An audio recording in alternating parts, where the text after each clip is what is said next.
Welcome to the Spiritual Awakening with Shaz podcast, where we unlock the power within and navigate the journey of your self-discovery together. I'm Shaz, your spiritual mentor and life coach, here to help you tap into your inner guidance system and manifest your best life. Whether you're just beginning your spiritual journey or looking to deepen your practice, this podcast offers insights, techniques, and inspiration to elevate your consciousness and transform your reality. Get ready to shine your light and embrace your true potential. Remember, the answers are inside you. Let me be your guide on earth. Today I want to talk to you about something that almost everyone experiences through their spiritual awakening, but very few people actually talk about it openly. That's loneliness. As you start to awaken and your awareness shifts, you start to realize that you're surrounded by people that are no longer aligned with what you think, and certainly those people that you will no longer tolerate their behavior, their actions, or the way they treat you. And that means things you dismissed or missed before become things that you will not put up with. And you find your voice, and in finding your voice, you lose friends, you lose family, you lose those people that have treated you like a doormat, that you've been there to people please, that you have become their scapegoat. And that's really hard when you find that voice say stop and no longer put up with that. It also changes conversations, things that would normally be okay. I know when I went through my spiritual awakening, I was always sort of there for the conversations about other people and listening to people pick on each other and somewhat bullying sort of things. Not really overly participating, but sometimes you get back into it. But the more I awaken, the more I become aware of who I am and how I want to be in this life, the more I realize that those conversations were not conversations I wanted to partake in. The problem is the people around you don't get it. They don't understand. They don't see the lens you look through the world through anymore. They don't see the world the way that you do. And they don't see the pain and the hurt that those types of conversations and those starts of thoughts and feelings create in your own well-being and in the world around you. So that awareness that starts shifting, your world feels very, very different. Things that used to even excite you no longer hold the same level of excitement. They no longer hold your attention. And other things that you wouldn't have thought you would find fascinating or important or mattered take over, and they truly matter. You go down rabbit holes. You want to investigate it. You want to try new things. You want to level up and become who you want to be. And just because the current people in your life don't recognize it, don't align with it, doesn't make them bad people or make you any different than what you are. It just means that those cycles, those relationships, friendships, or connections have completed that cycle. You've outgrown them. You start to walk a different path. They won't understand it. You won't understand it at first, but you can't help yourself but walk it. This conversation is for you if you are in that stage where you are realizing that the people around you no longer vibe with where you want to be.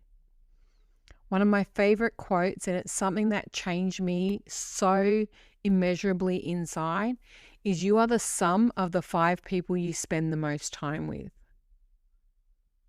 You want to put yourself in rooms with better people, more aligned, that think the way you do, that show up the way you do, that feel the way you do. This is where your life changes. You create new hobbies, you create new fun things, you have better conversations.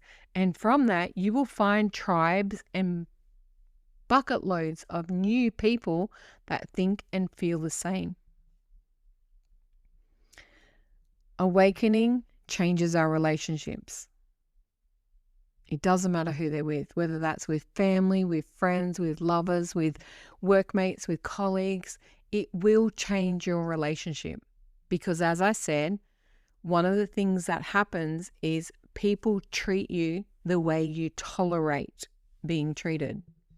And as you awaken and realize your worth, your value, your acceptance of bad behavior alters. It doesn't stop them from doing the bad behavior. It's just the way you react to it and the way you say, no, I will not allow that anymore. And they can't understand it. That's on them, not on you. You are going to vibrate outside of relationships in your life as you go through the awakening process. It is a foregone conclusion. They have the choice to rise with you, to alter their behavior, to become better, and to give you the worth and value that you deserve, or you will cut them off. And you'll do it for your own sanity. One of the hardest things was walking away from my mother when I was 30 because of all the bad behavior, all the horrible things that used to be said and done to me that I would forgive time and time again because I wanted her to love me. I wanted her to see me and accept me for who I am. But the more I grew and loved myself, the more I saw who I was and the more I decided who I wanted to be, not the model that she was trying to make me into, a mirror image of herself, but me, the more I would no longer tolerate the disrespect. Very recently, a person said on a podcast, and it just hit home in so many ways, that anger is your body system and your mind system to total disrespect. Thankfully, these days, I don't get angry very often. I did recently with a friend that was a very close friend, but I can't be around them anymore due to simple disrespect. Things they say and do make me so angry because I don't allow anyone to do that. Because that's my boundary. That is my rule for life. You treat me the way I want and deserve and the way I demand, or I won't have you in my life anymore. And yes, it can be lonely as you lose friends because you become a bit isolated. But this is where the loneliness needs to take a little bit of a back seat, because during your awakening period, the best friend you need to make during this time specifically is with yourself. Your greater understanding of who you are, the reclamation of your identity, the claim of who you want to be. What rules do you have? What stature do you want to rise to? Who are you becoming? And learn to love that person. Spend quality time with them, understanding it. Asking yourself the hard questions. During an awakening period, your best friend needs to be your journal. It's where you can have two-way conversations with yourself, quite at ease. Nowadays, with ChatGPT and other AI programs, you can have those conversations and treat that like your journal entries and get it to ask you the hard questions so you can uncover who you really are. How is it you want the world to see you, not how are you showing up right now? What are the triggers teaching you for what's happening around you? Okay, when someone says or does something and it makes you angry, it's because your soul is being disrespected. And a lot of the time, our consciousness is not always caught up with our soul. And yes, this is where we start asking different questions about life. Is it me or is it them? Is this something that I have to put up with? Is this something that I have to allow? And no, you never do. Part of the awakening process is realizing you can say no. Stop being that people pleaser, that doormat, that victim in life. You shift into the powerful version of yourself that demands equality, respect, understanding, and appreciation. Thanks and gratitude become massive parts of your life. You shift through a different identity of where you appreciate everyone for who and what they are, how they show up, and especially yourself. You realize the effort that you put into life, what you give to other people, and how it is you want to show up and be recognized by those people in the world, whether that is our closest friendships. The more I awakened, the more I could no longer do jobs for other people that didn't respect who I was, that made demands on me that went against my consciousness, my morals, or my belief in this world, that wanted me to do things that were outside of what I believed about the world in itself. These versions of you are hidden until that awakening process, but once they do rise up, they have very loud voices. You will see dishonor and disrespect in the world, and once where you may have stayed quiet, you will no longer do so. You will find your voice to support other people long before you find it to support yourself. But once you find it to support yourself, my God, you will never, ever go back. Because that identity who stayed small, who put up with everything to make peace, that peacemaker who said nothing in order not to disrupt the friendship, not to upset the apple cart or to shift the boat, finally finds their voice and says, you know what? That's not my problem, that's yours. I will not tolerate that. It's called a boundary. 80% of the world don't like it. It's not your problem. You have to become you. And as you awaken spiritually, that person is kind, compassionate, giving, loving, caring, uplifting, inspiring, magical. They are creators. They do things. They see good in the world and they want to give out more. And they don't accept people that don't. You will not be able to sit there for conversations with people that sit there and want to stay in blame or victimology of this happens to me. They so-and-so did this to me, or I have no control. You are the driver of your life. You are in the driver's seat. You have control each and every day. You can get out of bed or you can stay in bed. You can go to work or you can choose not to. If you don't like your environment, the biggest control power that you have is to change it. There is nothing set in concrete so hard that you cannot alter it. And trust me, so many people have excuses for that. I was the master of them. I can't do this because I don't have any money. I can't do that because I'm not good enough for it. I can't become this because nobody will want it.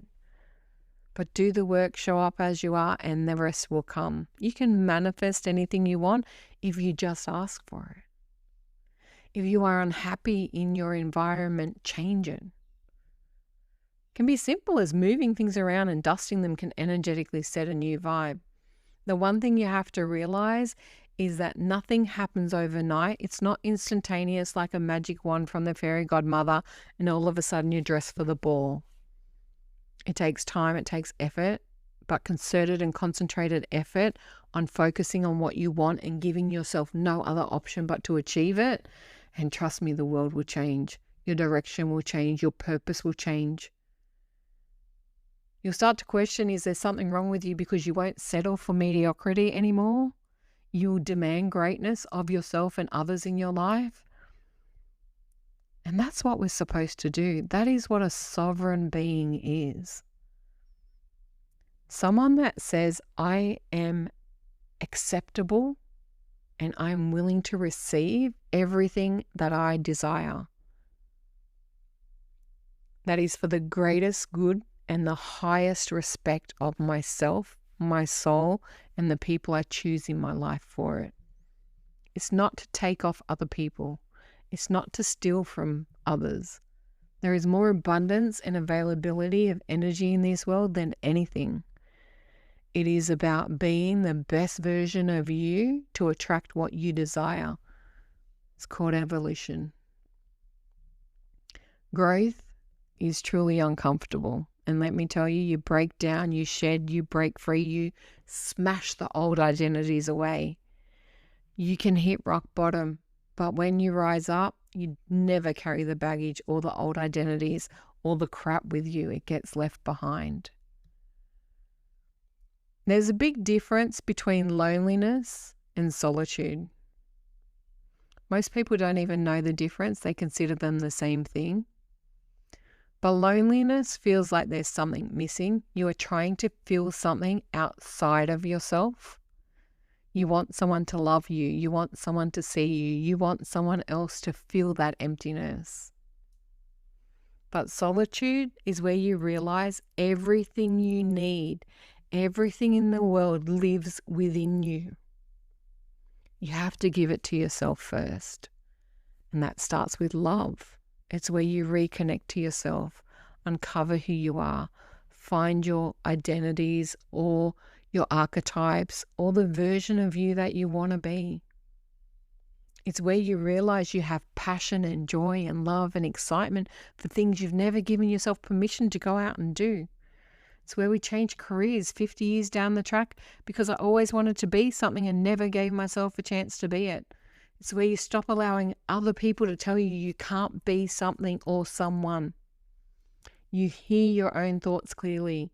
You trust your intuition because it's so strong inside of you. The greatest part about intuition and the inner self and the sovereign aspects of your soul, you'll never desire to be something that you can never achieve because your soul will never set yourself up for failure. It just doesn't do that.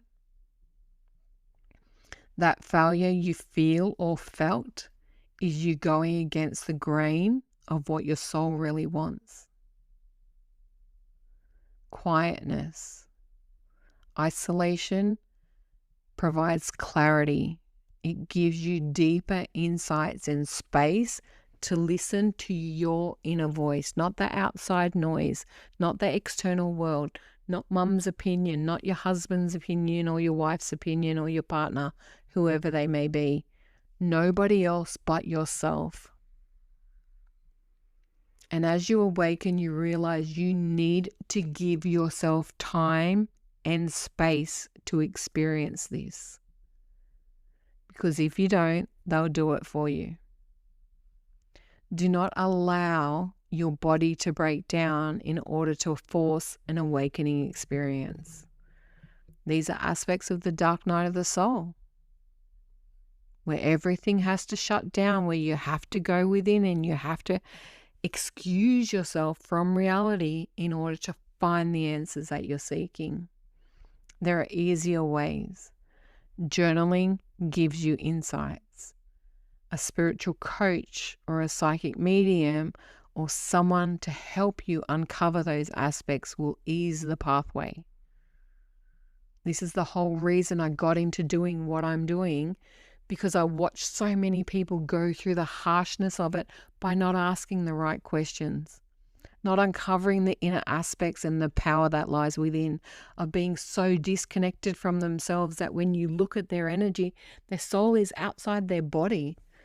It's non-functioning, it's non-conducive of good quality life. That deeper connection that you crave instead of surface level interactions, you become magnetic when you align with that. And you're the only one that can. Your vibration, your frequency, your beliefs, your values keep you aligned and attracted to the same type of people. As you awaken, you alter them. You learn, you explore, expand your mind, and you connect to things so far outside of yourself, they manifest within and you become that too. Synchronicities happen daily. Signs are put in your place constantly. Good advice comes and finds you. These are aspects of the awakening that you hear either internally, intuitively, or from external sources. You turn on the TV and the person that's having whatever dialogue they're having will be the exact answer to a question that you asked 3 seconds ago. This is the awakening of your soul and the greater connection of the God source energy that lies within you. Everyone has it. Everyone. Every single soul on this earth, human, animal, instinct, everything is connected back to God. We shut ourselves off from the power source constantly, and when you awaken, it's like plugging yourself back in. Yes, it can be lonely. Yes, you will isolate, but it's temporary. Growth requires space. Lately, I've been having lots of fun making bread and pastry and working with dough and yeast. And when you get that, so just say you're making rolls and you roll them up into little rolls, you have to give them space around it for the dough and the yeast to expand.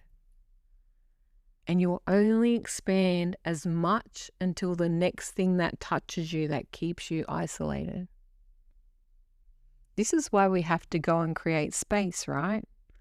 Because we can't expand when someone is so close to us that they're blocking our growth. You can picture that, right? A bun rising on a plate, and it will only go as far as the other buns touch it. But if you leave it in the middle by itself, it will expand exponentially. When you first create a dough and you leave it to rest and it rises and doubles in size, it will only ever grow as far as the bowl that it's contained in. You leave it in a small container, it will stay small. Your spiritual awakening is like that. This is why God or the universe or your guides or whatever it is will take people away so that you can grow and expand and become more. Because they want to keep you small. And you don't deserve people in life that want to block you down and put you in a little bubble and say this is as far as you can go, no matter who they are. These changes happening inside you, you will fight for them. And yes, you'll grow through the cracks in many ways, but in order to fully experience, you have to break through them. This is where you go and seek like-minded communities. Because sometimes for things to grow, they need to be fed by other things. And that is more expansion, more knowledge, more wisdom, more experiences, greater conversations, connections, interactions, visualizations. Expansion of the mind is the greatest thing that you'll ever go through in this spiritual awakening process of the belief that nothing is contained. Everything is connected and everything works together however it needs to come. And then things will align up exactly as you need them to. You'll be fed these experiences, these wonders at each moment when you're ready for that next level of expansion.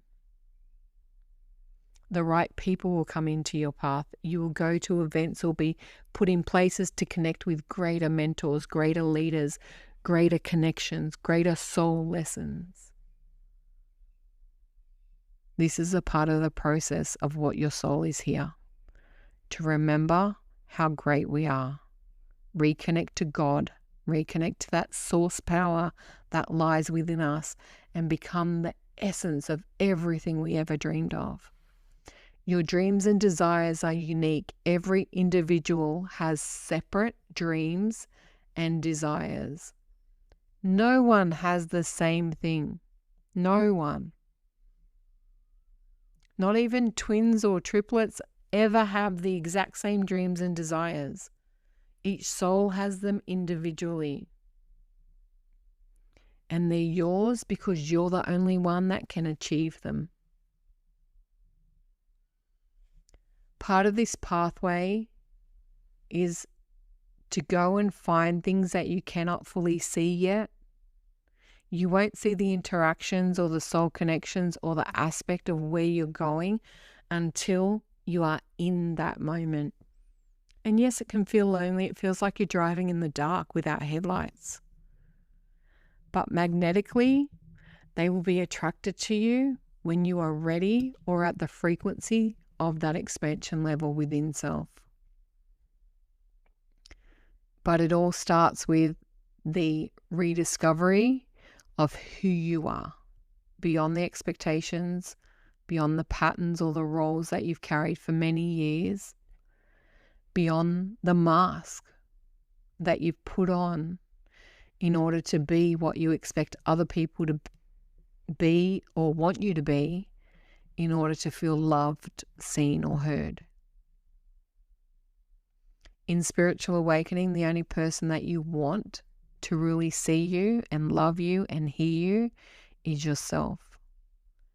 And when you're connected to that, you find love that's equal. It's uplifting, it's inspiring, it is growing, it is evolving, it is everything it is meant to be. And it changes us. Growth changes us. Self-awareness certainly changes us. And the more you listen to your inner guidance, the more you will find the right people, the right conversations, and the right opportunities. They will start lining up right in front of you, one after the other. Many in ways you would never expect. Many so spontaneously you'll wonder how on earth you ended up exactly where you were meant to be. I know there have been many instances in my life where I've met people or been set in situations where I could have met them 100 times before, but it wasn't the right time. And from the right time, magic happens in many ways. And not everything is good and perfect, and not everything is everlasting, but they do have seasons and cycles and reasons to be connected, and that growth alters who you are, helps you evolve, rise up and ascend and become everything you're meant to be. You are exactly who you are. No one can define that for you. It's a discovery of self. You uncover it. The more you go within, the more you realize what your beliefs are. What are the thoughts you keep thinking? And if you don't like some of those beliefs, you start changing them by thinking new thoughts constantly. This is where affirmations and repetition comes in, because we can change beliefs.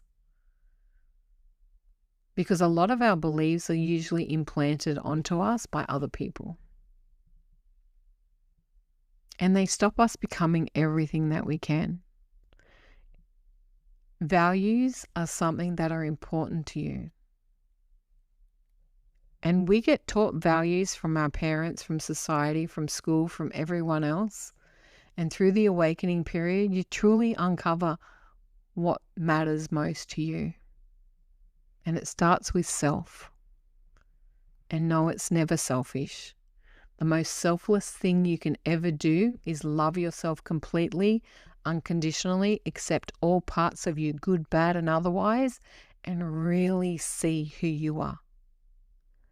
Because who you are matters. If this conversation today has resonated with you, please consider sharing it with someone who might need to hear it too. Until next time. Thanks for listening to the Spiritual Awakening with Shaz podcast. Don't forget to like and subscribe down below so you don't miss an episode. You can also follow us on Facebook with the links below. Until next time, trust your intuition and let your spirit soar.